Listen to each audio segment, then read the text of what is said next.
Entonces, a lo que voy, la impunidad sigue imperando, César, y creo que ese es un reto no solamente del gobierno, sino de la sociedad en su conjunto. Y aquí quiero hacer la distinción porque no es algo que tengan que resolver las Fuerzas Armadas, no le corresponde. ¿Sí? No sé tú qué opines, César. Juan, la verdad es que coincido en muchos de los puntos que mencionas y quisiera, por ejemplo, para ser muy rápido, ¿no? Realmente lo que el presidente hizo con la designación del general Sandoval, como yo lo he comentado ampliamente, fue venir a romper con esta famosa cofradía de poder que existía en el ejército mexicano desde hace varias décadas y que tú y yo sabemos y conocemos que la inicia el general Enrique Cervantes Aguirre y que él a su vez venía de otra cofradía de poder, no que fuera del general Marcelino García Barragán, ya que toda su carrera la hizo en la ayudantía de la Secretaría de la Defensa Nacional. Y aquí, por supuesto, pues eso vino a darle un cambio completamente a lo que son los altos mandos y la plana mayor de esta Secretaría de la Defensa Nacional. Y por eso vemos a generales jóvenes que vienen con una ideología distinta y que, por supuesto, están tratando de modernizar a las Fuerzas Armadas. Y es aquí donde yo veo que era necesario para adaptarlas a todas las nuevas obligaciones que se le están dando y como tú lo mencionas, no son ilegales, porque eso es lo que luego yo discuto con la gente. Sí tienen ellos la capacidad y la misma ley orgánica del Ejército y Fuerza Aérea los faculta para poder hacerlo. Hace 50, 60 años ellos realizaban muchas de esas funciones, tan es así que, por ejemplo, los ingenieros militares se distinguen de los ingenieros civiles. Son los ingenieros militares, los primeros ingenieros que hay en el país, y ellos terminan creando posteriormente esta escuela de ingenieros civiles. Y por eso se hace la aclaración. Pero sí entiendo cuál es la preocupación de lo que se pueda llegar a pensar o a tener desde el momento en que tenemos una Guardia Nacional que no terminó de dar el do de pecho, ¿no? ¿Por qué? Porque tenemos demasiadas esperanzas y expectativas respecto a la Guardia Nacional, porque entendemos, en mi muy personal punto de vista, que la Guardia Nacional tiene en estos próximos 3 años que salir a dar ya los resultados para lo cual fue creada, porque además el presidente de la República apostó todo su poder y capital político a que la Guardia Nacional no solo va a funcionar, sino que va a pertenecer a la misma estructura de la Secretaría de la Defensa Nacional. Por eso dividen, ¿no? Y les explico el porqué de muchas cosas, el que hay una Comandancia General de la Fuerza Aérea, una Comandancia General del Ejército y que exista como un órgano administrativo desconcentrado la Guardia Nacional. ¿Para qué? Para que no se diga que forma parte del ejército, sino de una estructura de defensa, ¿no? A nivel nacional, como en otros países alrededor del mundo lo hemos podido ver. Pero sí es necesario que la Guardia Nacional tenga, como bien lo mencionas tú, las capacidades para poder prevenir los delitos.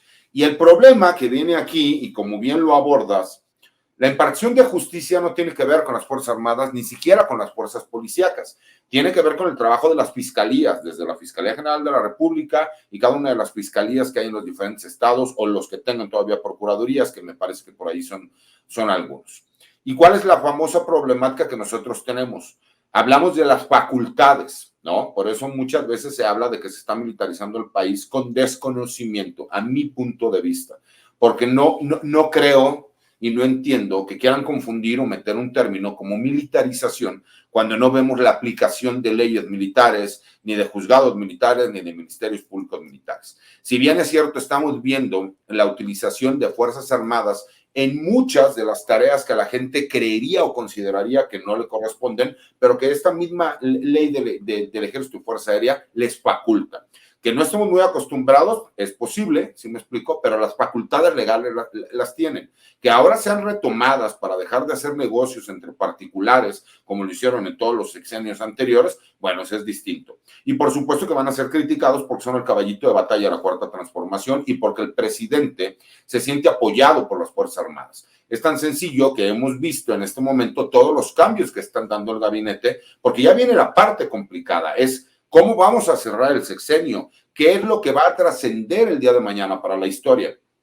Y para ser bien claros, se necesita una reforma estructural respecto a la impartición de justicia, porque no importa que las Fuerzas Armadas o las Fuerzas Policíacas hagan grandes detenciones, si el proceso de investigación que tendría que ir coordinado para la prevención del delito no se lleva a cabo.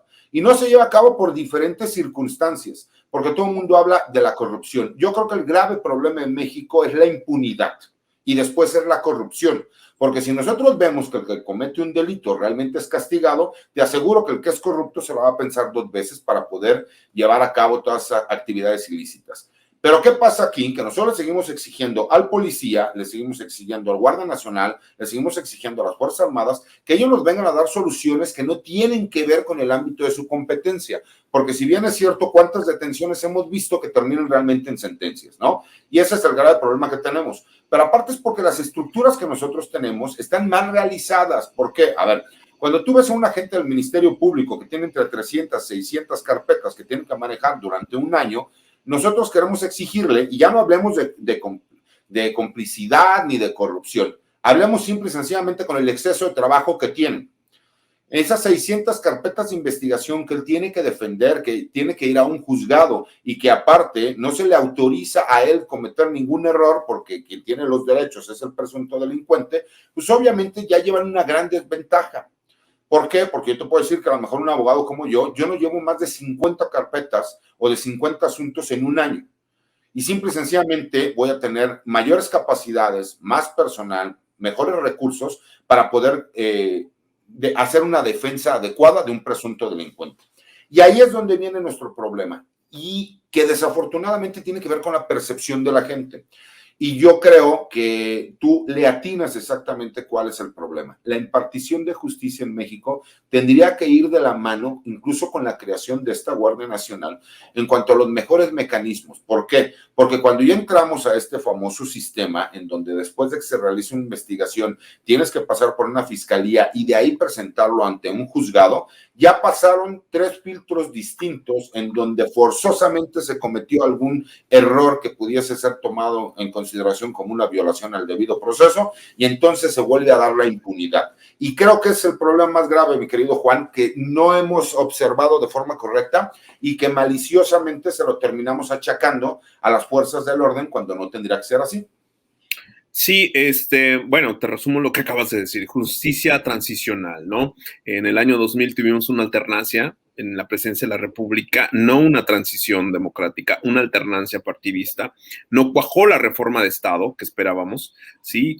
Una reforma de Estado donde realmente existieran instituciones, como en su momento, a mediados del siglo pasado, las reformas que dieron pie para la creación del servicio exterior como una institución de Estado, la diplomacia, las mismas Fuerzas Armadas en su proceso de institucionalización que va aparejado con el Estado mexicano a partir de los años 30.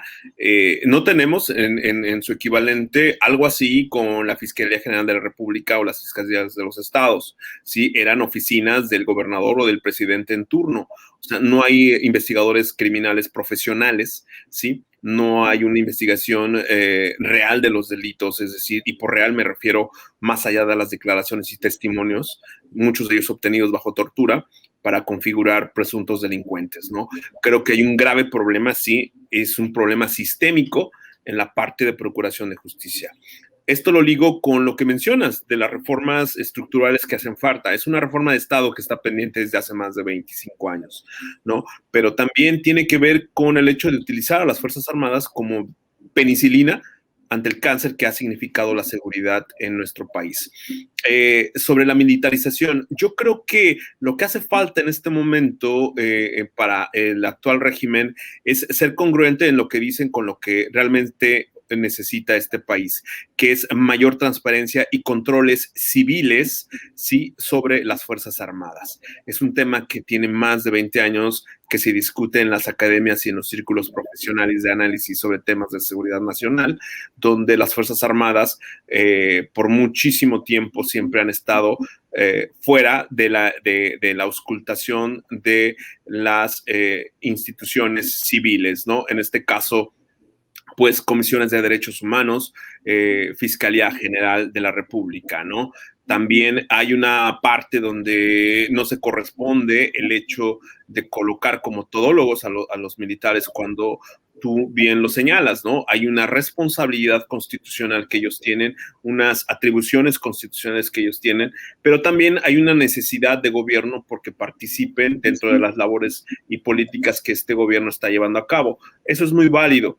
pero también el riesgo que se corre es el riesgo que ya vivimos, César, como cuando Fox era presidente y la Fiscalía General de la República, antes PGR, era encabezada por un militar. El desastre que dejó el general Rafael Maceo de la Concha tiene una mejor traducción en un grupo paramilitar que tú sabes todo lo que significó para la seguridad del país, ¿no? O sea, este grupo de élite que pasó a la Judicial Federal y que venía de las Fuerzas Especiales del Ejército. No tenemos investigaciones sólidas que nos reflejen cuál fue la aportación a la violencia que significó la militarización de la Policía Judicial Federal ya desaparecida, ¿no? Esta participación de los grupos aeromóviles de fuerzas especiales, como cuando Macedo fue procurador, ¿sí? El desastre que dejó Macedo y que se vino heredando en la Fiscalía General de la República, pues bueno, hoy día todavía lo estamos padeciendo, ¿no?